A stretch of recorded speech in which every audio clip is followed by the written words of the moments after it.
Somehow, until I could get out of those compromising garments, I felt it would not be safe to surrender myself to the police. The thing that puzzled me was why no attempt was made to arrest me, since there was no question as to the suspicion which followed me, like an inseparable shadow wherever I went. Stares, nudgings, whisperings, and even loud-spoken remarks of "That's him" greeted my every appearance, and the meanest and most deserted eating-house that I patronised soon became filled with a crowd of furtively watching customers. I began to sympathise with the feeling of royal personages trying to do a little private shopping under the unsparing scrutiny of an irrepressible public. And still, with all this inarticulate shadowing, which weighed on my nerves almost worse than open hostility would have done, no attempt was made to interfere with my liberty. Later on, I discovered the reason. At the time of the murder on the lonely highway, a series of important bloodhound trials had been taking place in the near neighbourhood, and some 12.5 couples of trained animals had been put on the track of the supposed murderer. On my track! One of our most public-spirited London dailies had offered a princely prize to the owner of the pair that should first track me down, and betting on the chances of the respective competitors became rife throughout the land. The dogs ranged far and wide over about 13 counties, and though my own movements had become by this time perfectly well known to police and public alike, the sporting instincts of the nation stepped in to prevent my premature arrest. "Give the dogs a chance," was the prevailing sentiment whenever some ambitious local constable wished to put an end to my drawn-out evasion of justice. My final capture by the winning pair was not a very dramatic episode. In fact, I'm not sure that they would have taken any notice of me if I hadn't spoken to them and patted them, but the event gave rise to an extraordinary amount of partisan excitement. The owner of the pair, who were next nearest up at the finish, was an American, and he lodged a protest on the ground that an otter-hound had married into the family of the winning pair 6 generations ago, and that the prize had been offered to the first pair of bloodhounds to capture the murderer, and that a dog that had 1/64th part of otter-hound blood in it couldn't technically be considered a bloodhound. I forget how the matter was ultimately settled, but it aroused a tremendous amount of acrimonious discussion on both sides of the Atlantic.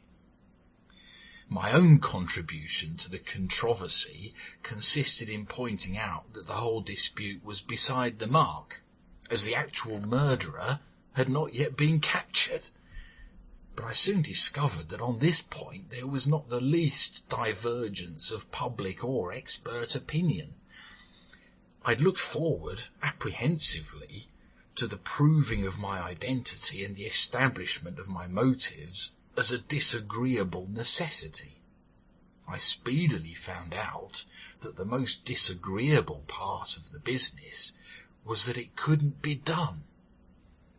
When I saw in the glass the haggard and hunted expression which the experiences of the past few weeks had stamped on my erstwhile placid countenance, I could scarcely feel surprised that the few friends and relations I possessed refused to recognise me in my altered guise, and persisted in their obstinate but widely shared belief that it was I who'd been done to death on the highway. To make matters worse, infinitely worse, an aunt of the really murdered man, an appalling female of an obviously low order of intelligence, identified me as her nephew, and gave the authorities a lurid account of my depraved youth, and of her laudable but unavailing efforts to spank me into a better way. I believe it was even proposed to search me for fingerprints. But said the chaplain. "Surely your educational attainments—" "That was just the crucial point," said the condemned. "That was where my lack of specialisation told so fatally against me. The dead Salvationist, whose identity I'd so lightly and so disastrously adopted, had possessed a veneer of cheap modern education. It should have been easy to demonstrate that my learning was on altogether another plane to his. But in my nervousness, I bungled miserably over test after test that was put to me. The little French I'd ever known deserted me. I couldn't render a simple phrase about the gooseberry of the gardener into that language because I'd forgotten the French for gooseberry." The chaplain again wriggled uneasily in his seat. "And then," resumed the condemned, "came the final discomfiture. In our village we had a modest little debating club, and I remembered having promised, chiefly, I suppose, to please and impress the doctor's wife, to give a sketchy kind of lecture on the Balkan crisis. I'd relied on being able to get up my facts from one or two standard works and the back numbers of certain periodicals. The prosecution had made a careful note of the circumstance that the man whom I claimed to be, and actually was, had posed locally as some sort of second-hand authority on Balkan affairs, and in the midst of a string of questions on indifferent topics, the examining counsel asked me, with a diabolical suddenness, if I could tell the court the whereabouts of Novi Bazar. Now, I felt the question to be a crucial one. Something told me that the answer was St. Petersburg or Baker Street. I hesitated, looked helplessly around at the sea of tensely expectant faces, pulled myself together, and chose Baker Street. And then I knew that everything was lost.